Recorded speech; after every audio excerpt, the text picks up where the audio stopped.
Hello friends, स्वागत है आपका आपके अपने चैनल जीएस केकर वाईटी पे। दोस्तों, घटना चक्र सामान्य ज्ञान पुस्तक को हम कवर कर रहे थे और प्राचीन भारत को हमने ऑलरेडी कवर कर लिया। इस वीडियो में हम मध्यकालीन भारत के इतिहास को कवर करेंगे, जो आपके आगामी सभी एग्जाम्स के लिए इंपॉर्टेंट रहेंगे। टॉपिक वाइज हम इसको कवर कर रहे हैं। सो इस वीडियो में हम मध्यकालीन भारत को कवर करेंगे। प्राचीन भारत को कवर हमने पहले ही कर लिया है, ठीक है। चलिए फिर देखते हैं। चैनल पर अगर पहली बार आए तो सब्सक्राइब कर लीजिएगा और अगर वीडियो पसंद आए तो लाइक कीजिएगा। चलिए देखते हैं। फर्स्ट, मध्यकालीन भारत के इतिहास में सबसे पहले हम अरबों के जो आक्रमण है इसके बारे में देखेंगे। फर्स्ट पॉइंट है, मोहम्मद बिन कासिम के नेतृत्व में 712 ईस्वी में अरबों ने सिंध पर सफल आक्रमण किया। अरब आक्रमण के समय सिंध पर हिंदू राजा दाहिर का शासन था। इस युद्ध में दाहिर की पराजय हुई। सिंध विजय के पश्चात मोहम्मद बिन कासिम ने सर्वप्रथम धार्मिक कर जजिया लगाया था। अरब आक्रमण के विषय में महत्वपूर्ण सूचना चचनामा तथा यहल्ला अल बलदूरीकृत किताब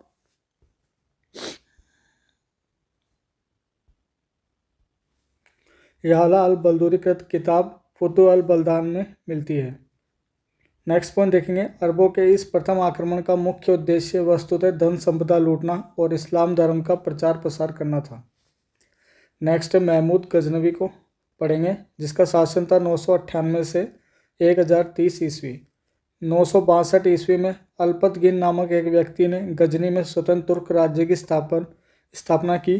977 ईस्वी में अल्पतगिन का दास और दामाद सुबुक्तगिन ने गद्दी पर अधिकार कर लिया।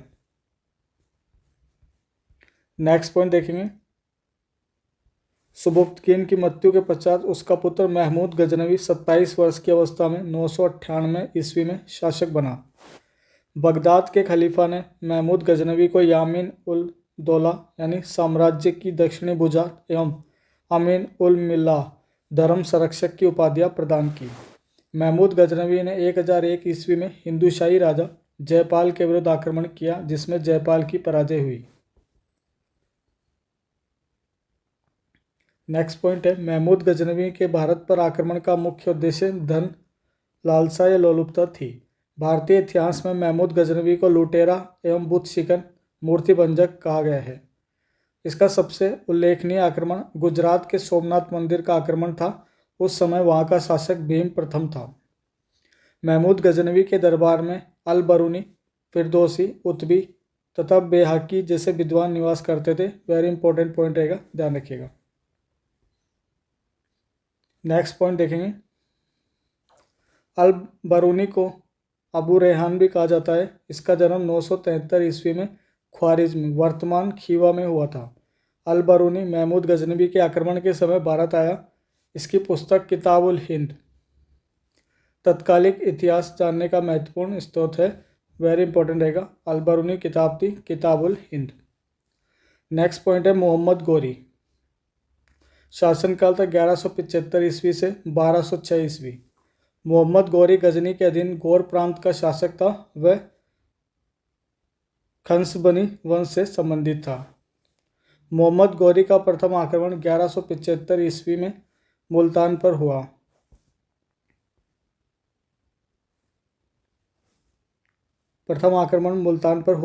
उस समय मुल्तान पर करमाथी जाति के मुसलमान शासक थे। 1178 ईस्वी में गौरी ने गुजरात पर आक्रमण किया, किंतु मूलराज द्वितीय ने अपनी योग्य एवं साहसी विधवा मां नायिका देवी के नेतृत्व में आबू पहाड़ के निकट गौरी को परास्त किया। मोहम्मद गोरी के सिक्के पर एक और कलमा तथा दूसरी ओर लक्ष्मी की आकृति अंकित रहती थी। वेरी इंपॉर्टेंट रहेगा, ध्यान रखिएगा।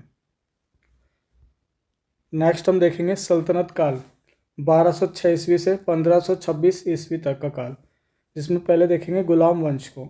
1206 ईस्वी में गौरी की मृत्यु के बाद कुतुबुद्दीन ऐबक ने गुलाम या ममलूक वंश की स्थापना की। वेरी इंपॉर्टेंट रहेगा।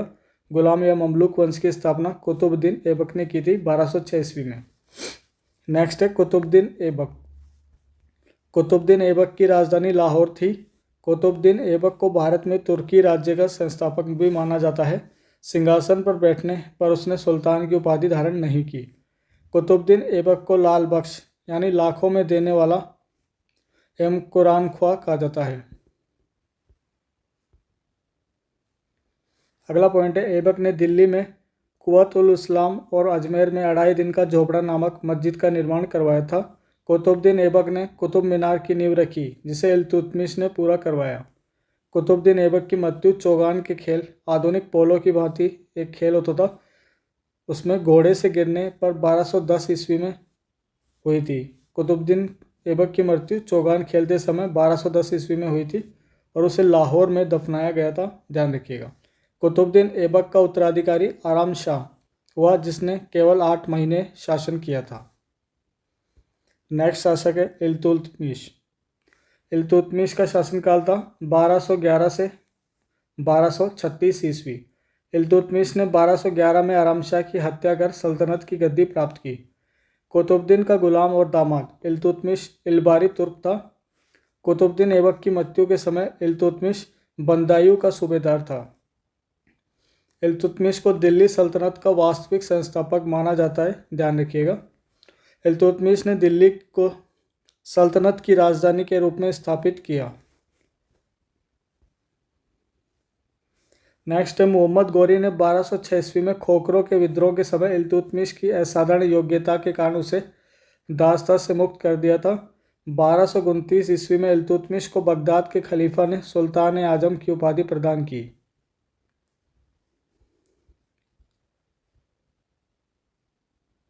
नेक्स्ट पॉइंट देखेंगे, उसके शासन को वैधानिक स्वीकृति भी प्रदान की। इल्तुतमिश ने अपने लिए वफादार गुलाम अमीरों की टुकड़ी रखी, जिसे तुर्कान चहलगानी या चालीसा कहा जाता है। इल्तुतमिश ने सल्तनत काल में 2 महत्वपूर्ण सिक्के, चांदी का टका 175 ग्रेन का और तांबे का जीतल आरंभ किया। सिक्कों पर टकसाल का नाम लिखवाने की परंपरा भी शुरू की। इल्तुतमिश के शासनकाल में मंगोल नेता चंगेज खां ख्वारिज्म के मंगबरनी का पीछा करते हुए भारत के उत्तर पश्चिमी सीमा पर आया था। इल्तुतमिश को भारत में इक्ता प्रथा की शुरुआत का श्रेय भी दिया जाता है। इल्तुतमिश की मृत्यु 1236 ईस्वी में हुई।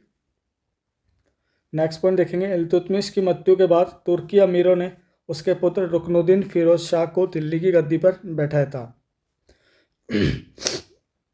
नेक्स्ट है, रुकनुद्दीन को जनसमूह द्वारा अपदस्थ कर रजिया को सुल्तान बनाया गया। रजिया के मामले में पहली बार दिल्ली की जनता ने उत्तराधिकारी के प्रश्न पर स्वयं निर्णय लिया। नेक्स्ट देखेंगे, रजिया सुल्तान 1236 से 1240 ईस्वी। रजिया मध्यकालीन भारत की प्रथम महिला शासिका थी, ध्यान रखिएगा। रजिया पर्दा प्रथा त्याग कर पुरुषों के समान वस्त्र, कुबा कोट और कुला टोपी धारण कर शासन का कार्य स्वयं संभालती थी। नेक्स्ट पॉइंट है, मिनाज सिराज तबकात नासरी का लेखक जो है मिनाज सिराज के अनुसार रजिया ने 3 वर्ष 6 माह और 6 दिन शासन किया। रजिया के विरुद्ध तबर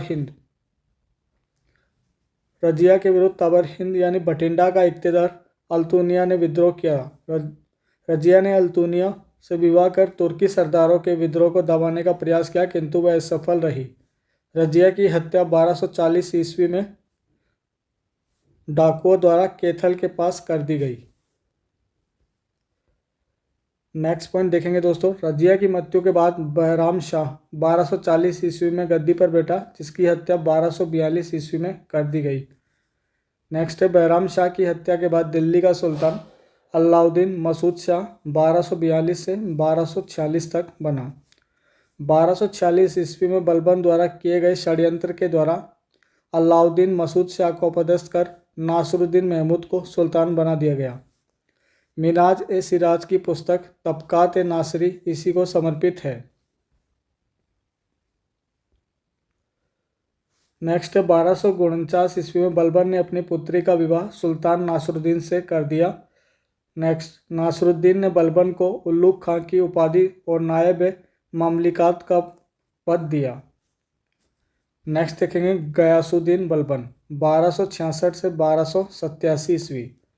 बलबन 1266 ईस्वी में गयासुद्दीन बलबन के नाम से दिल्ली की गद्दी पर बैठा। यह मंगोलों से दिल्ली की सुरक्षा करने में सफल रहा। बलबन ने सुल्तान की प्रतिष्ठा के लिए रक्त और लोह की नीति अपनाई थी। वेरी इंपॉर्टेंट रहेगा, ध्यान रखिएगा। बलबन ने राजा को धरती पर ईश्वर का प्रतिनिधि यानी नियामत ए खुदाई माना। नेक्स्ट है, बलबन का मानना था कि सुल्तान जिल्ले अल्लाह या जिल्ले इलाही अर्थात ईश्वर का प्रतिबिंब है। बलबन ने दीवान अर्ज नामक सैन्य विभाग की स्थापना की। वेरी इंपॉर्टेंट रहेगा, ध्यान रखिएगा। बलबन ने सिजदा और पाबोस प्रथा की शुरुआत की, जो मूलतः ईरानी परंपराओं से ग्रहण की गई थी। बलबन ने अपने दरबार में प्रतिवर्ष ईरानी त्यौहार नौरोज मनाने की प्रथा स्टार्ट की। वेरी इंपॉर्टेंट रहेगा, ध्यान रखिएगा। नेक्स्ट है, अमीर खुसरो को भारत का तोता अथवा तूती हिंद तथा अमीर हसन दहलवी को भारत का सादी कहा जाता है। नेक्स्ट पॉइंट देखेंगे, बलबन की मृत्यु के बाद उसका पौत्र केकुबाद उसका उत्तराधिकारी हुआ। उसके पश्चात अल्पकाल के लिए क्यूमर्स शासक बना। जलालुद्दीन ने क्यूमर्स की हत्या करके राजगद्दी पर अधिकार कर लिया। नेक्स्ट देखेंगे, खिलजी वंश 1290 ईस्वी से 1320 ईस्वी। फर्स्ट पॉइंट देखेंगे, गुलाम वंश के पतन के पश्चात 1290 ईस्वी में जलालुद्दीन फिरोज खिलजी ने खिलजी वंश की स्थापना की। जलालुद्दीन खिलजी के काल में दिल्ली के संत सिद्दी मौला को हाथी के पैरों के नीचे कुचलवा दिया गया था। वेरी इंपॉर्टेंट पॉइंट रहेगा, ध्यान रखिएगा। नेक्स्ट पॉइंट है, जलालुद्दीन खिलजी की हत्या उसके भतीजे और दामाद अलाउद्दीन खिलजी द्वारा 1296 ईस्वी में धोखे से कड़ा माणिकपुर में कर दी गई थी।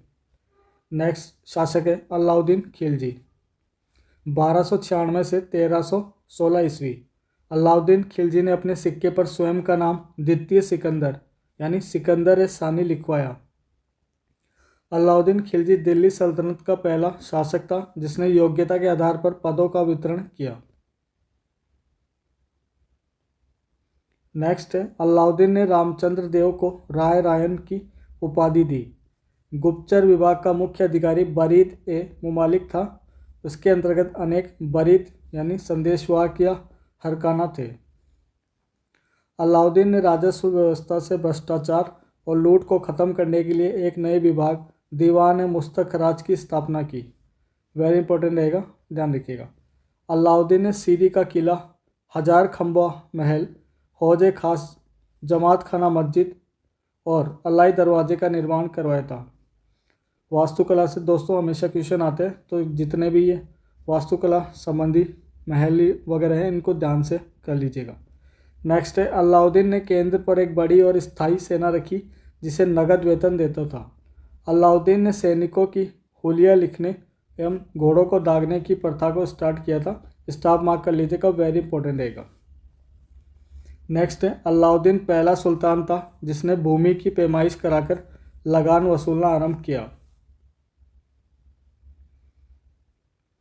अलाउद्दीन खिलजी ने उपज का 50% भाग भूमि कर यानी खराज के रूप में लिया। अलाउद्दीन ने लूट के धन में सुल्तान का हिस्सा 1/5 के स्थान पर 4/5 भाग कर दिया। इब्न बतूता ने रेहल्ला, इसामी ने फतवात सलातीन और अमीर खुसरो ने खजाइन उल फुतूह की रचना की। वेरी इंपॉर्टेंट रहेगा, ध्यान रखिएगा। अमीर खुसरो अलाउद्दीन खिलजी का दरबारी कवि था, ध्यान रखिएगा। नेक्स्ट है, सल्तनत कालीन प्रमुख कर जजिया। जजिया जो कर है ये गैर मुसलमानों से लिया जाने वाला कर था। जक़ात, जक़ात मुसलमानों से लिया जाने वाला एक धार्मिक कर था। खुम्स, खुम्स युद्ध में लूट से प्राप्त धन को कहते थे। और खराज जो है ये गैर मुस्लिम कृषकों से लिया जाने वाला कर था। नेक्स्ट पॉइंट देखेंगे, अलाउद्दीन खिलजी का पुत्र मुबारक खिलजी 1316 ईस्वी में दिल्ली के सिंहासन पर बैठा। कुतुबुद्दीन मुबारक शाह खिलजी ने स्वयं को खलीफा घोषित किया और अल इमाम, उल इमाम, खिलाफत उल्लाह आदि उपाधियां धारण की। कुतुबुद्दीन मुबारक शाह खिलजी के बाद नासरुद्दीन खुसरो शाह शासक बना। नेक्स्ट देखेंगे, तुगलक वंश 1320 से 1412 ईस्वी। गयासुद्दीन तुगलक, गयासुद्दीन तुगलक 1320 से 1325 ईस्वी यह गाजी मलिक तुगलक वंश का प्रथम शासक था। इसने तुगलकाबाद नामक नगर का निर्माण करवाया था, ध्यान रखिएगा। नेक्स्ट पॉइंट देखेंगे दोस्तों, सुल्तान गयासुद्दीन तथा निजामुद्दीन औलिया के बीच संबंध कटुतापूर्ण हो गए थे। औलिया ने कहा था कि हनूज दिल्ली दूरस्थ, यानी हुजूर दिल्ली अभी दूर है। इसने सिंचाई के लिए नहरों का निर्माण करवाया था। अगला शासक देखेंगे मोहम्मद बिन तुगलक 1325 ईस्वी से 1351 ईस्वी तक। गयासुद्दीन की मृत्यु के बाद जोना खां या मोहम्मद बिन तुगलक, जिसका शासनकाल है 1325 से 1351 ईस्वी, ये सुल्तान बना था। मोहम्मद तुगलक ने चांदी के सिक्कों के स्थान पर तांबे का सिक्का प्रतीक मुद्रा के रूप में जारी किया। अगला पॉइंट देखेंगे दीवान अमीर कोही नामक विभाग, जो कृषि से संबंधित था, मोहम्मद बिन तुगलक द्वारा स्थापित किया गया था। मोरक्को यात्री इब्न बतूता सुल्तान मोहम्मद बिन तुगलक के शासनकाल में 1333 ईस्वी में दिल्ली आया। इब्न बतूता ने अपनी यात्रा वृत्तांत अरबी भाषा में किताब उल रिहल्ला नामक ग्रंथ में लिखा है। जैन धर्माचार्य जिन प्रभु सूरी जैसे अनेक विद्वान संतों को इसने संरक्षण प्रदान किया। नेक्स्ट पॉइंट है मोहम्मद बिन तुगलक। हिंदुओं का त्यौहार होली में सम्मिलित होता था।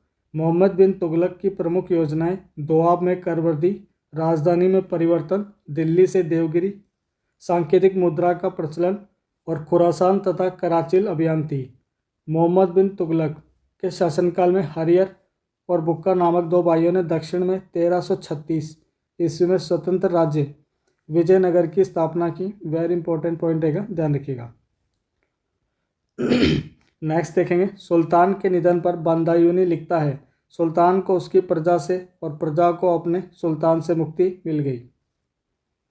1351 ईस्वी में मोहम्मद बिन तुगलक की मृत्यु के बाद उसका चचेरा भाई फिरोज शाह तुगलक गद्दी पर बैठा और इसका शासनकाल था 1351 से 1388 ईसा। फिरोज शाह तुगलक 1351 ईस्वी से 1388 ईस्वी तक इसका शासनकाल था। पहला पॉइंट है फिरोज शाह तुगलक ने हिसार, फतेहाबाद, फिरोजपुर, फिरोजाबाद तथा जौनपुर नामक नए नगर बसाए तथा अनेक नहरें भी बनवाई थी। वेरी इंपॉर्टेंट रहेगा, ध्यान रखिएगा। उसने ब्राह्मणों पर भी जजिया कर लगाया था। ये भी एक नई चीज़ थी कि ब्राह्मणों पर भी पहली बार किसी ने जजिया लगाया था, तो इम्पोर्टेंट रहेगा, ध्यान रखिएगा। सर्वप्रथम लोक निर्माण विभाग की स्थापना का श्रेय फिरोज शाह तुगलक को दिया जाता है। हाबे शर्ब अर्थात सिंचाई कर लगाने वाला फिरोज शाह तुगलक दिल्ली का प्रथम सुल्तान था। अगला पॉइंट देखेंगे। नेक्स्ट पॉइंट है इसने दासों की देखभाल के लिए एक पृथक विभाग दीवान बंदगान का गठन किया। नेक्स्ट पॉइंट है फिरोज शाह तुगलक द्वारा स्थापित दार उल शफा एक खैराती अस्पताल था। फिरोज शाह तुगलक ने अपनी आत्मकथा फुतूहत ए फिरोजशाही की रचना की। इसने जियाउद्दीन बर्नी एवं शम्स सिराज अफीक को संरक्षण प्रदान किया। इसने अद्दा एवं बिख नामक सिक्के जारी किए जो तांबे एवं कांसे से निर्मित थे। नेक्स्ट पॉइंट देखेंगे फिरोज तुगलक ने ज्वालामुखी मंदिर को नष्ट कर उसके पुस्तकालय से 1300 ग्रंथों में से कुछ को फारसी में विद्वान अजीजुद्दीन खालिद द्वारा दलायत फिरोजशाही नाम से अनुवाद करवाया। नासरुद्दीन महमूद 1394 ईस्वी से 1412 ईस्वी तुगलक वंश का अंतिम शासक था। नासरुद्दीन महमूद के शासनकाल में तैमूर ने भारत पर आक्रमण किया था 1398 ईस्वी में। नेक्स्ट हम देखेंगे सैयद वंश। सैयद वंश के संस्थापक खिजर खान ने मंगोल आक्रमणकारी तैमूर को सहयोग प्रदान किया था। नेक्स्ट पॉइंट है दोस्तों खिजर खान को तैमूर ने पश्चिमोत्तर सीमा प्रांत लाहौर, मुल्तान और दीपालपुर का गवर्नर बनाया। खिजर खान ने सुल्तान की उपाधि धारण नहीं की, वह रैयत आला की उपाधि से ही संतुष्ट रहा। खिजर खान के उपरांत मुबारक शाह, जिसका शासनकाल था 1421 से 1434, शासक बना था। इसने तारीख ए मुबारक शाही के लेखक याहिया बिन अल सरहिंदी को मतलब संरक्षण प्रदान किया था। याहिया बिन अल अहमद सरहिंदी को संरक्षण प्रदान किया। नेक्स्ट देखेंगे लोधी वंश 1451 ईस्वी से 1526 ईस्वी इनका शासनकाल था। फर्स्ट था इसमें शासक बहलोल लोधी, जिसका शासनकाल था 1451 से 1489 ईस्वी। बहलोल लोदी ने लोदी वंश की स्थापना 1451 ईस्वी में की थी। इसने जौनपुर राज्य को दिल्ली सल्तनत में मिलवा लिया। बहलोल लोदी को उत्तराधिकारी सिकंदर लोदी था। अब देखेंगे हम सिकंदर लोदी को। ये लोदी वंश का सर्वश्रेष्ठ शासक था। इसने नाप के लिए एक पैमाना गज सिकंदरी प्रारंभ किया। सिकंदर लोदी के आदेश से एक आयुर्वेदिक ग्रंथ का फारसी में अनुवाद किया, जिसका नाम फरहंगे सिकंदरी रखा गया। सिकंदर लोदी के समय गायन विद्या का एक श्रेष्ठ ग्रंथ लज्जत ए सिकंदर शाही की रचना हुई। वेरी इंपॉर्टेंट रहेगा, ध्यान रखिएगा। नेक्स्ट देखेंगे, सिकंदर लोदी गुलरुखी उपनाम से कविताएं लिखता था। वेरी इंपॉर्टेंट रहेगा, सिकंदर लोदी जो है ये गुलरुखी उपनाम से कविताएं लिखता था। नोट, सिकंदर लोदी ने 1504 ईस्वी में राजस्थान के शासक पर अपनी अधिकार को सुरक्षित रखने के लिए आगरा नामक नवीन नगर बसाया था। मोठ मस्जिद का निर्माण सिकंदर लोदी के शासनकाल में हुआ था। यह मस्जिद लोदी स्थापत्य शैली का सुंदर उदाहरण है। नेक्स्ट पॉइंट है, इब्राहिम लोदी को राणा सांगा ने 1518 ईस्वी में हुए खतौली के युद्ध में पराजित किया था। अप्रैल 1526 में पानीपत के मैदान में बाबर से उसका युद्ध हुआ, जिसमें इब्राहिम लोदी पराजित हुआ। लोदियों के पतन के साथ ही दिल्ली सल्तनत का भी अंत हो गया। नेक्स्ट है, दिल्ली सल्तनत शासन व्यवस्था। सुल्तान की पदवी का प्रारंभ तुर्की शासकों द्वारा किया गया था। महमूद गजनवी सुल्तान की उपाधि धारण करने वाला पहला शासक था। नेक्स्ट पॉइंट है, केंद्रीय शासन का प्रधान सुल्तान था। सल्तनत काल में मंत्री परिषद को मजलिस ए खलवत कहा जाता था। ध्यान रखिएगा, मजलिस ए खलवत कहा जाता था। दिल्ली सल्तनत के प्रमुख प्रशासनिक विभाग और उसके संस्थापक। दीवान अर्ज, ये दीवान अर्ज विभाग किससे संबंधित था? सैन्य विभाग से, और संस्थापक था बलबन। दीवान रियासत संबंधित था बाजार नियंत्रण से, और इसका संस्थापक था अलाउद्दीन खिलजी। दीवान वकूफ़ व्यय विभाग से संबंधित था, और इसका संस्थापक था जलालुद्दीन खिलजी।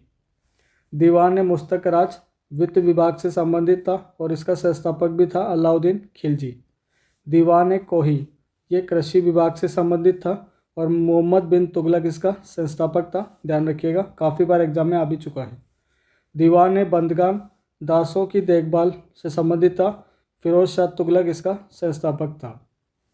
दारुल शफा एक खैराती अस्पताल, और इसका संस्थापक था फिरोज शाह तुगलक। दीवान इस्तिहाक ये पेंशन विभाग से संबंधित था, और इसका भी संस्थापक था फिरोज शाह तुगलक।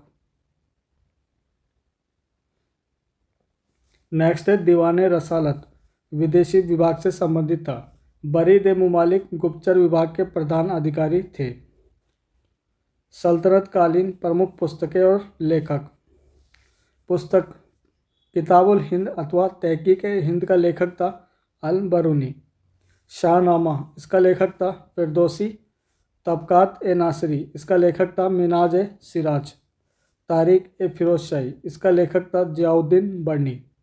रेहल्ला का लेखक था इब्न बतूता। नेक्स्ट देखेंगे दोस्तों, किताब उल यामिनी इसका लेखक था उतबी। खजाइन उल फुतू तुगलकनामा इसके लेखक थे अमीर खुसरो। श्री कृष्ण विजय इसके लेखक थे मालाधार बसु।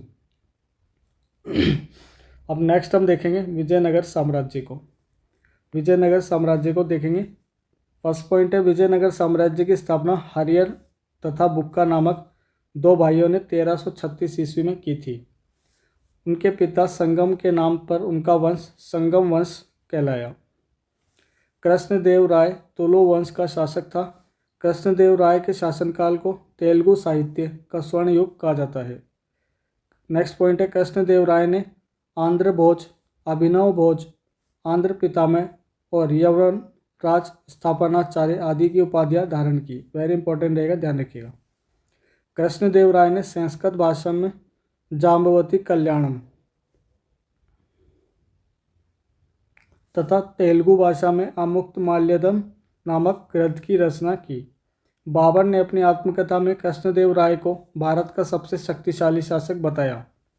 नेक्स्ट पॉइंट देखेंगे, तालीकोटा यानी राक्षस तांगड़ी अथवा बन्नी हट्टी का युद्ध 23 जनवरी 1565 को हुआ, जिसमें विजयनगर की पराजय हुई। अब हम पहले देख लेंगे विजयनगर आने वाले प्रमुख विदेशी यात्री। निकोलो कांटी, ये इटली से आया था और शासक था उस समय देवराय प्रथम।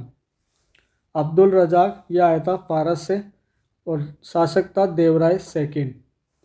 डोमिंगो पायस, ये आया था पुर्तगाल से और शासक था उस समय दोस्तों कृष्णदेव राय। बारबोसा, ये भी पुर्तगाल से आया था और उस समय दोस्तों शासक थे कृष्णदेव राय। नुनीज, ये भी पुर्तगाल से आया था दोस्तों और उस समय शासक थे अच्युत राय। नेक्स्ट हम देखेंगे बहमनी साम्राज्य। फर्स्ट पॉइंट है जफर खां, जिसे हसन गंगू के नाम से जानते हैं और इसका शासनकाल था 1347 से 1358 ईस्वी।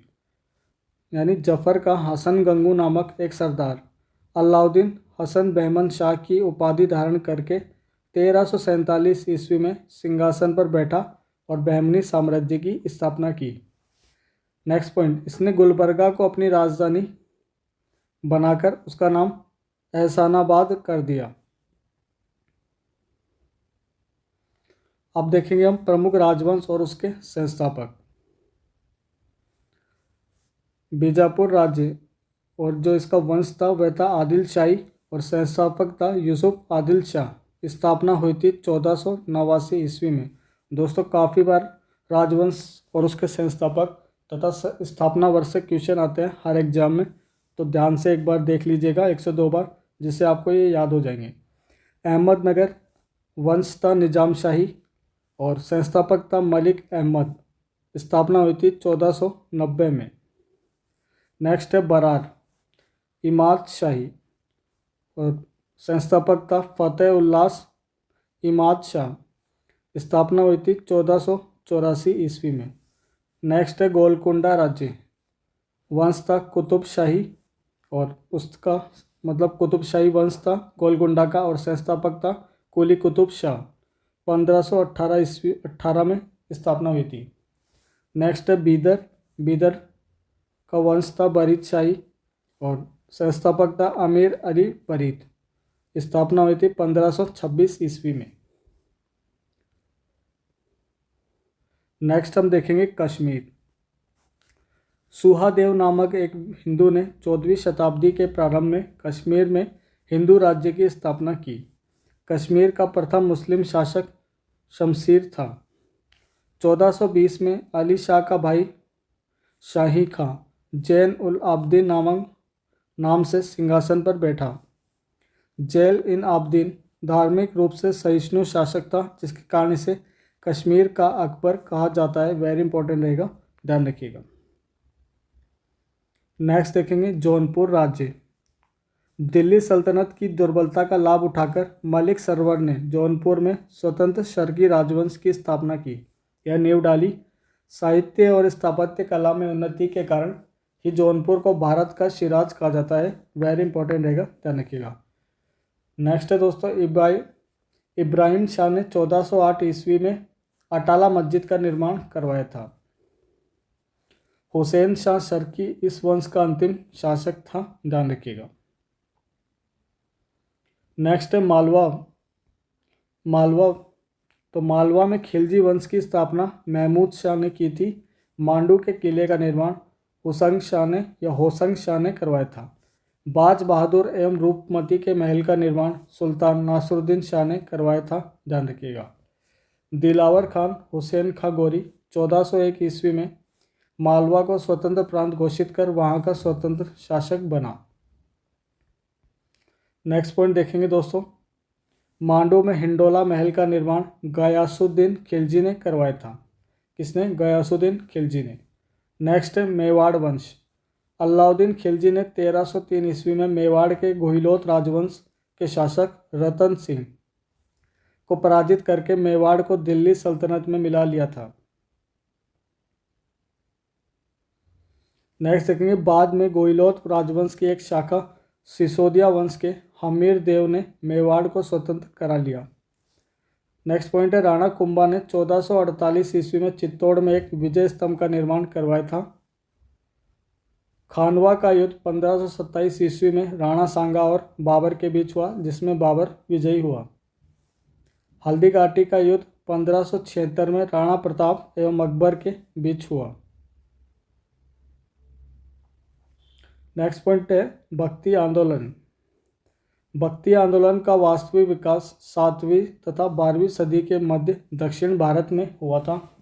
दोस्तों, भक्ति आंदोलन से हमेशा हर एक एग्जाम में क्वेश्चन आते हैं, तो ध्यान से देख लीजिएगा। दक्षिण भारत में भक्ति आंदोलन का विकास 12 अलवारों तथा 63 नैनार संतों के द्वारा किया गया।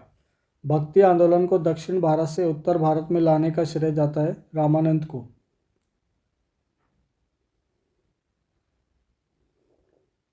नेक्स्ट पॉइंट देखेंगे, रामानंद का जन्म 1299 ईस्वी में प्रयाग यानी वर्तमान प्रयागराज में हुआ था और इन्होंने प्रयाग तथा वाराणसी में शिक्षा प्राप्त की थी।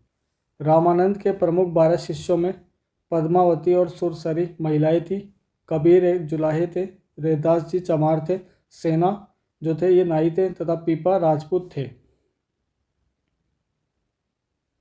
अब वन बाय वन इनको देखेंगे। फर्स्ट है कबीर। निर्गुण भक्ति धारा से जुड़े कबीर ऐसे संत थे जिन्होंने संत होने के बाद भी पूर्णतः गृहस्थ जीवन का निर्वाह किया। नेक्स्ट है बीजक संत कबीर के उपदेशों का संकलन है, ध्यान रखिएगा। नेक्स्ट है गुरु नानक देव। गुरु नानक का जन्म 1469 ईस्वी यानी 1459 को अविभाजित पंजाब के तलवंडी आधुनिक नानकाना साहिब जो पाकिस्तान में वहाँ पर हुआ था।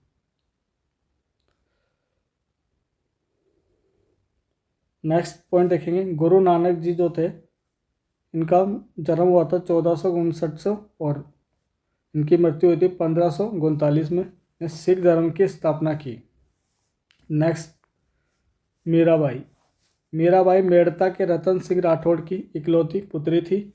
मीराबाई का विवाह राणा सांगा के बड़े पुत्र भोजराज से हुआ था। मीराबाई ने 4 ग्रंथों की रचना की थी, जो ग्रंथ है बरसी का मायरा, गीत गोविंद टीका, राग गोविंद और राग सोरठ। नेक्स्ट तुलसीदास जी। तुलसीदास का जन्म 1532 में उत्तर प्रदेश के बांदा में राजापुर गांव में हुआ। तुलसीदास ने अनेक ग्रंथ लिखे जिसमें रामचरितमानस, कवितावली, दोहावली तथा विनय पत्रिका सर्वोत्तम है, ध्यान रखिएगा। नेक्स्ट है नामदेव। महाराष्ट्र में भक्ति आंदोलन को लोकप्रिय बनाने में नामदेव की महत्वपूर्ण भूमिका थी। इनके गुरु विसोबा खेचर या खेचरनाथ थे, ध्यान रखिएगा। नेक्स्ट पॉइंट देखेंगे, नामदेव जी बरकारी संप्रदाय से संबंधित थे, वेरी इंपॉर्टेंट रहेगा, ध्यान रखिएगा। नेक्स्ट संत है रैदास जी। रैदास चमार जाति के थे और काशी में निवास करते थे। इन्होंने रैदासी संप्रदाय की स्थापना की। नेक्स्ट है दादू दयाल जी। इनका जन्म 1544 में अहमदाबाद में हुआ था। ये दुनिया जाति के थे। दादू जी 1586 में आमेर में अकबर से मिले थे। दादू दयाल ने निपंख नामक आंदोलन चलाया था। अब देखेंगे हम सूफी आंदोलन। सूफी शब्द की उत्पत्ति अरबी भाषा के सफ़ा से हुई है, जिसका अर्थ है पवित्रता। 14 सिलसिलों या रहस्यवादी संगठनों में चिश्ती, सुहरवर्दी, कादरी, नक्शबंदी, शतारी आदि महत्वपूर्ण थे। फर्स्ट देखेंगे चिश्ती सिलसिला। ख्वाजा मोइनुद्दीन चिश्ती ने भारत में चिश्ती परंपरा की नींव डाली थी। अगला पॉइंट है शेख फरीकुद्दीन गज ए शंकर। चिश्ती सिलसिले के प्रमुख संत थे जो बाबा फरीद के नाम से प्रसिद्ध थे। बाबा फरीद के 2 प्रमुख शिष्य निजामुद्दीन औलिया और नासरुद्दीन चिरागे देहलवी चिश्ती संप्रदाय के प्रसिद्ध संत थे। नेक्स्ट पॉइंट है निजामुद्दीन औलिया के प्रमुख शिष्य शेख सलीम चिश्ती, अमीर खुसरो और हसन देहलवी थे। नेक्स्ट हम देखेंगे प्रमुख सूफी सिलसिले और उनके संस्थापक। चिश्ती संप्रदाय के संस्थापक थे ख्वाजा मोइनुद्दीन चिश्ती। स्वरवर्दी के थे अब्दुल नजीब अल स्वरवर्दी। कादरी के थे शेख अब्दुल कादरी जिलानी। शतारी के थे शेख अब्दुल्ला शतारी। फिरदौसी के थे बदरुद्दीन। और नक्शबंदी के थे ख्वाजा बाकी बिल्ला। नेक्स्ट हम देखेंगे सूफी संत और उनकी उपाधियाँ। ख्वाजा बख्तियारुद्दीन कुतुबुद्दीन बख्तियार काकी की उपाधि थी कुतुबुल आफ्ताब। शेख हमीदुद्दीन नागौरी, इनकी उपाधि थी सुल्तान तारकिन या तारकिन के सुल्तान।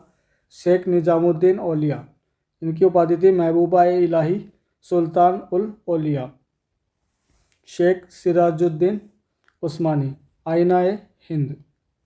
शेख नासरुद्दीन महमूद, इनकी उपाधि थी चिराग दहलवी। शेख सलीम चिश्ती, शेख उल हिंद। अब्दुल कादिर जिलानी, इनकी उपाधि थी पीरान पीर या महबूब सुबहानी। नेक्स्ट है शेख अहमद सरिंदी और इनकी उपाधि थी मजहिद अलिफ सानी। अब हम देखेंगे मुगल साम्राज्य। बाबर ने 1526 में मुगल साम्राज्य की स्थापना किया। बाबर का शासनकाल था 1526 से 1530 ईस्वी, ध्यान रखिएगा। सॉरी। जहरुद्दीन मोहम्मद बाबर का जन्म 14 फरवरी 1483 को फरगना के एक छोटे से राज्य में हुआ था। बाबर के पिता का नाम उमर शेख मिर्ज़ा तथा माता का नाम कुतुलुग निगार खानम था। प्रमुख युद्ध, बाबर के द्वारा लड़े गए प्रमुख युद्ध देख लें। पानीपत का प्रथम युद्ध, तिथि थी 21 अप्रैल 1526 और यह हुआ था इब्राहिम लोदी और बाबर के मध्य, जिसमें बाबर विजय हुआ था। खानवा का युद्ध 17 मार्च 1527 को हुआ था। राणा सांगा और बाबर के मध्य में बाबर विजयी हुआ था। नेक्स्ट है चंदेरी का युद्ध 29 जनवरी 1528 को मेदिनी राय और बाबर के मध्य में, जिसमें बाबर विजय हुआ। घाघरा का युद्ध 5 मई 1529 को अफगान और बाबर के मध्य, जिसमें बाबर विजयी हुआ, ध्यान रखिएगा। नेक्स्ट हम देखेंगे हुमायूं के प्रमुख युद्ध। चौसा का युद्ध 26 जून 1539 को शेर खां और हुमायूं के मध्य में, जिसमें शेर खां विजय हुआ। बिलग्राम का युद्ध 17 मई 1540 को शेर खां और हुमायूं के मध्य में हुआ था और फिर से शेर खां विजय हुआ। नेक्स्ट पॉइंट है बाबर ने अपनी आत्मकथा तुजुक ए बाबरी तुर्की भाषा में लिखी है। काफ़ी बार क्वेश्चन आ चुका है, ध्यान रखिएगा। तुर्की भाषा में लिखी है।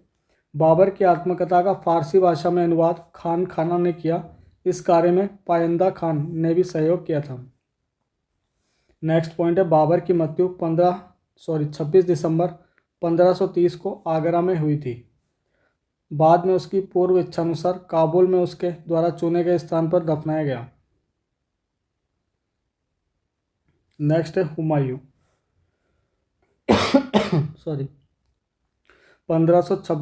1530 से 1540 और 1555 से 1556। 27 जनवरी 1556 को दीन पनाह भवन में स्थित पुस्तकालय की सीढ़ियों से गिरकर हुमायूं की मृत्यु हो गई। नेक्स्ट देखेंगे शेरशाह सूरी। नेक्स्ट शेरशाह सूरी 1540 से 1545। मध्यकाल में भारत में सूर वंश के द्वितीय अफगान साम्राज्य की स्थापना शेरशाह सूरी ने की थी। शेरशाह के बचपन का नाम फरीद था। दक्षिण भारत के सूबेदार बहार खान लोहानी ने एक शेर को मारने के उपलक्ष्य में फरीद को शेर खान की उपाधि प्रदान की। बिलग्राम के पश्चात शेर खान दिल्ली की गद्दी पर बैठा था। शेर खान का मकबरा सासाराम बिहार में स्थित है, ध्यान रखिएगा। नेक्स्ट है रोहतासगढ़ का किला तथा किला कोहना नामक मस्जिद का निर्माण शेरशाह के द्वारा करवाया गया था। शेरशाह का अंतिम युद्ध अभियान 1545 ईस्वी में कालिंजर को माना जाता है। नेक्स्ट है अकबर द्वारा किए गए महत्वपूर्ण कार्य। दास प्रथा का अंत 1562 में किया था। पर्दा प्रथा का अंत 1562 में। तीर्थ यात्रा कर की समाप्ति 1563 में, जजिया कर की समाप्ति 1564 में, फतेहपुर सीकरी की स्थापना एवं आगरा से फतेहपुर सीकरी राजधानी परिवर्तन 1571 में। नेक्स्ट है इबादत खाना की स्थापना यानी पूजा गृह की स्थापना 1575 में, मजहर की घोषणा 1579 में,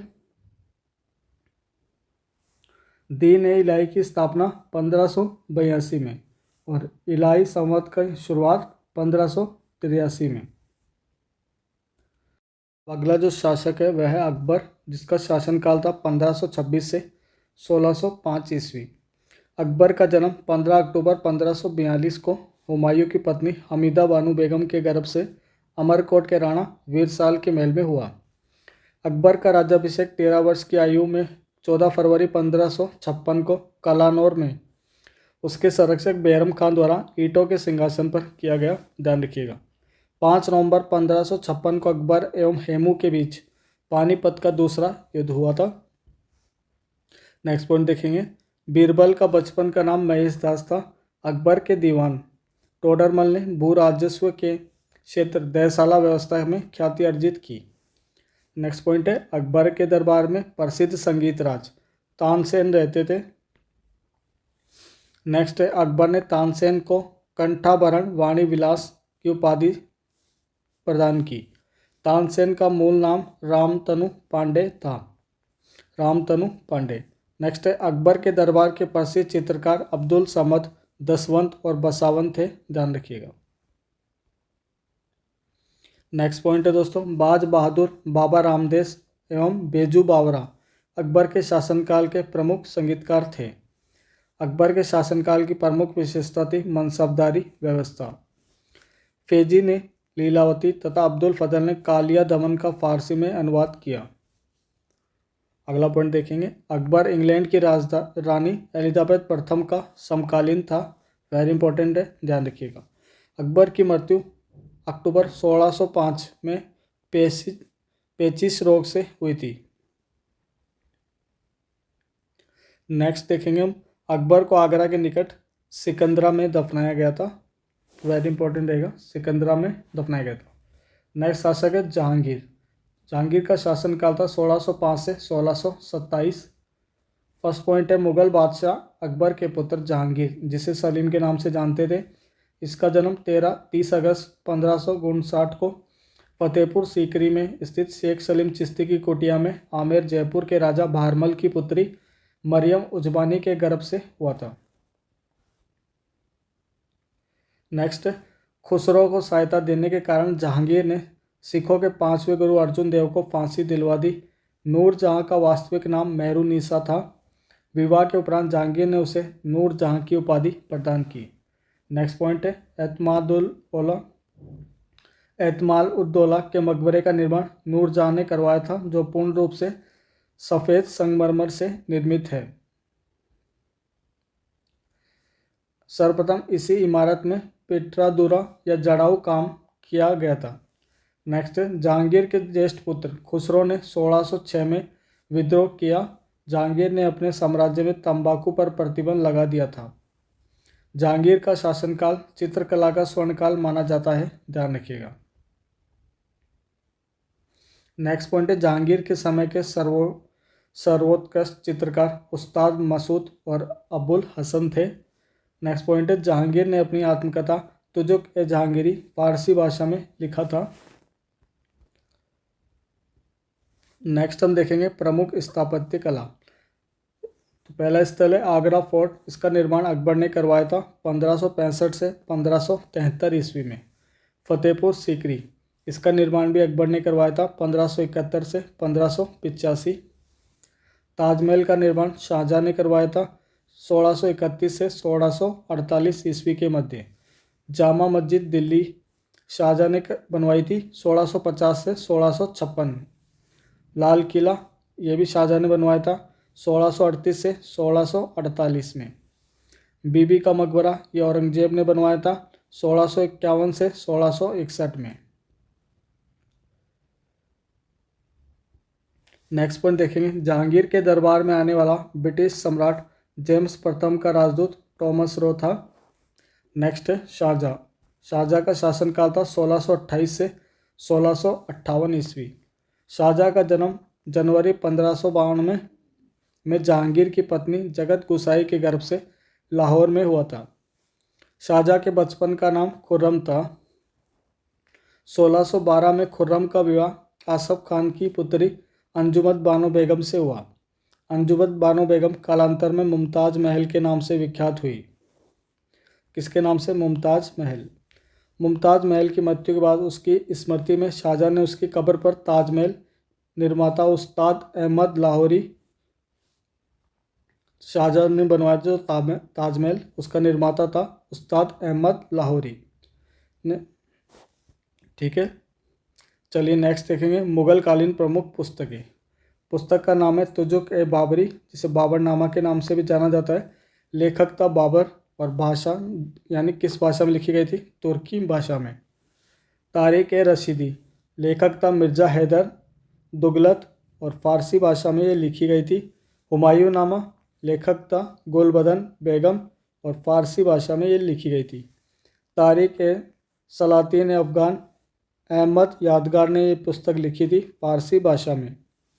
हबील उल सियार एवं कानून ए हुमायूनी, खोदमीर ने पुस्तक लिखी थी फारसी भाषा में, ध्यान रखिएगा। नेक्स्ट है तारीख ए शेरशाही या तोहफा अकबर शाही। लेखक थे अब्बास का सरवानी और फारसी भाषा में इसे लिखा था। अकबरनामा, इसके लेखक थे अब्बुल फजल और फारसी भाषा में लिखा था। तबकात नासिरी, निजामुद्दीन अहमद इसके लेखक थे और फारसी भाषा में लिखी गई थी। मुंतखब उल तुआरिक, अब्दुल कादिर बंदायूनी इसके लेखक थे और फारसी भाषा में लिखी गई थी, ध्यान रखिएगा। इकबाल नामा जहांगीरी, इसके लेखक थे मोतबिंद खां और फारसी भाषा में लिखी गई थी, ध्यान रखिएगा। तज़किरातुल वाक़ियात, पुस्तक के लेखक थे जौहर आफ्ताबची और फारसी भाषा में ये लिखी गई थी। वाक़ियात ए मुस्ताकी, इसके लेखक थे रिज़कुल्लाह मुस्ताकी और फारसी भाषा में ये लिखी गई थी, ध्यान रखिएगा। नेक्स्ट पॉइंट देखेंगे दोस्तों। अप्रैल 15 1658 में धर्मट का युद्ध शाही सेना एवं औरंगजेब के बीच हुआ, जिसमें शाही सेना पराजय हुई थी। मई 1658 में सामूगढ़ का युद्ध दारा शिकोह एवं औरंगजेब के बीच हुआ, जिसमें दारा की पराजय हुई। दारा शिकोह ने सिर ए अकबर के नाम से उपनिषदों का अनुवाद करवाया था। शाहजहाँ की मृत्यु 22 जनवरी 1666 को हुई थी। नेक्स्ट शासक है औरंगजेब। औरंगजेब का शासनकाल था 1658 से 1707। मोइनुद्दीन मोहम्मद औरंगजेब का जन्म 3 नवंबर 1618 को उज्जैन के निकट दोहद नामक स्थान पर शाहजहाँ की पत्नी मुमताज महल के गर्भ से हुआ था। औरंगजेब ने जुलाई 1658 में अपना पहला राज्याभिषेक करवाया और दूसरा राज्याभिषेक जून 1659 में दिल्ली में करवाया था। नेक्स्ट पॉइंट देखेंगे दोस्तों। औरंगजेब ने इस्लाम धर्म स्वीकार न करने के कारण 1675 में सिखों के 9वें गुरु तेग बहादुर की हत्या करवा दी। औरंगजेब वीणा नामक वाद्य यंत्र बजाने में दक्ष था। औरंगजेब ने हिंदुओं पर पुनः जजिया कर लगा दिया। नेक्स्ट पॉइंट है औरंगजेब की मृत्यु 21 फरवरी या 3 मार्च 1707 को अहमदनगर में हुई थी, ध्यान रखिएगा। नेक्स्ट पॉइंट है मुगल शासन व्यवस्था। मुगल काल में मीर बख्शी सैन्य विभाग का प्रधान था। मुगल प्रशासनिक शब्दावली में माल यानी शब्द भू राजस्व से संबंधित था, वेरी इंपॉर्टेंट रहेगा, ध्यान रखिएगा। नेक्स्ट पॉइंट देखेंगे। मुगल काल की सैन्य व्यवस्था दशमलव प्रणाली पर आधारित थी। न्याय विभाग का प्रमुख काजी उल कुजात होता था। अकबर के समय में भूमि को उपज के आधार पर 4 श्रेणियों में विभक्त किया गया: पोलज, परती, चाचर और बंजर। नेक्स्ट देखेंगे। नेक्स्ट है दोस्तों मुगल बादशाह और उसके मकबरे, क्योंकि इनसे काफ़ी बार क्वेश्चन आता है। मुगल बादशाह और उनके मकबरे। बाबर का जो मकबरा है ये काबुल में है। हुमायूं का मकबरा दिल्ली में है। अकबर का मकबरा आगरा में है, जिसे सिकंदरा में है। जहांगीर का मकबरा है लाहौर। शाहजहाँ का मकबरा है आगरा में और औरंगजेब का मकबरा है औरंगाबाद दौलताबाद में। नेक्स्ट है मराठों का उत्कर्ष। शिवाजी को मराठा साम्राज्य का संस्थापक कहा जाता है, ध्यान रखिएगा। शिवाजी का जन्म 6 अप्रैल 1627 या 19 फरवरी 1630 को शिवनेर के दुर्ग में हुआ था। शिवाजी के पिता का नाम शाहजी भोंसले एवं माता का नाम जीजाबाई था। शिवाजी ने मुगलों के प्रतिनिधि राजा जयसिंह के साथ जून 1665 में एक संधि की। ये पुरंदर की संधि के नाम से जाना जाता है, ध्यान रखिएगा। नेक्स्ट पॉइंट है शिवाजी ने रायगढ़ को अपनी राजधानी बनाया था। 1665 में शिवाजी ने बीजापुर के सेनापति अफजल खान की हत्या कर दी। 1674 में शिवाजी का राज्याभिषेक काशी के प्रसिद्ध विद्वान गंगा भट्ट द्वारा करवाया गया। नेक्स्ट पॉइंट है मराठा प्रशासन में अष्टप्रधान नाम की मंत्री परिषद थी। एक बार अष्टप्रधान जो मंत्री परिषद है उसको देख लेते हैं, जिसमें पेशवा जो था ये राजा का प्रधानमंत्री हुआ करता था, अमात्य, वित्त एवं राजस्व मंत्री, वाक्यान्वित या मंत्री राजा के दैनिक कार्यों तथा दरबार की प्रतिदिन की कार्यवाही का विवरण रखता था। सचिव जो था ये राजकीय पत्र व्यवहार का कार्य देखता था। सुमंत या दबीर ये विदेश मंत्री होता था। सेनापति या सरे-नौबत सेना की भर्ती, संगठन, रसद आदि का प्रबंध करना इसका कार्य होता था। नेक्स्ट पंडित राव विद्वानों और धार्मिक कार्यों के लिए अनुदान का दायित्व निभाना इसका कार्य होता था। न्यायाधीश मुख्य न्यायाधीश हुआ करता था। तो ये थे शिवाजी के अष्टप्रधान। नेक्स्ट देखेंगे शिवाजी के उत्तराधिकारी। शिवाजी के उत्तराधिकारी संभाजी शिवाजी के ज्येष्ठ पुत्र थे, जिन्होंने 1680 ईस्वी से 1689 तक शासन किया। सेकंड थे राजाराम। शिवाजी के कनिष्ठ पुत्र राजाराम के नेतृत्व में मुगलों के विरुद्ध मराठा स्वतंत्रता संग्राम जारी रखा। राजाराम ने संभाजी के पुत्र साहू के प्रतिनिधि के रूप में शासन किया था। नेक्स्ट है ताराबाई। राजाराम की मृत्यु के बाद विधवा ताराबाई ने अपने 4 वर्षीय पुत्र शिवाजी द्वितीय को गद्दी पर बैठाया और संघर्ष जारी रखा। नेक्स्ट है साहू जी। शाहू के शासनकाल में मराठा शक्ति का विस्तार हुआ। नेक्स्ट है चौथ और सरदेशमुखी भूमिकर राजकीय आय के स्रोत थे, वेरी इंपॉर्टेंट रहेगा, ध्यान रखिएगा। प्रमुख पेशवा बालाजी विश्वनाथ, जिनका शासनकाल था 1313 से 1320। बालाजी विश्वनाथ मराठा साम्राज्य के द्वितीय संस्थापक के रूप में प्रसिद्ध है, वेरी इंपॉर्टेंट रहेगा, ध्यान रखिएगा। नेक्स्ट है पेशवा बाजीराव प्रथम, शासनकाल था 1720 से 1740। बाजीराव श्रेष्ठ मराठा सेनापति सिद्ध हुए। 1733 में संपूर्ण मालवा क्षेत्र तथा गुजरात पर मराठा आधिपत्य स्थापित हुआ। बालाजी बाजीराव 1740 से 1761। बालाजी बाजीराव के काल में मराठे अपनी शक्ति से दक्षिण से चौथ तथा सरदेशमुखी वसूलने लगे थे। सो फ्रेंड्स, ये था कंप्लीट मध्यकालीन भारत के इतिहास घटना चक्र सामान्य बुक के माध्यम से। एंड नेक्स्ट वीडियो जो आएगा उसमें हम आधुनिक भारत के इतिहास को कवर करेंगे कम्प्लीटली। सो अगर आप चैनल पे पहली बार आए सब्सक्राइब कर लीजिएगा और अगर वीडियो पसंद आए तो लाइक कीजिएगा। चलिए फिर मिलते हैं नेक्स्ट वीडियो के साथ। 1 से 2 बार इसको रिवाइज कर लिएगा जिससे आपको याद हो जाए, क्योंकि सुनने से ज़्यादा याद होता है। इसलिए ये पूरी बुक को मैं line by line, page bye page इसको कवर कर रहा हूँ ताकि आप इसको ईजिली याद रख सकें। सो अगर कोई भी आपका सुझाव है तो आप हमें कमेंट करके बता सकते हैं।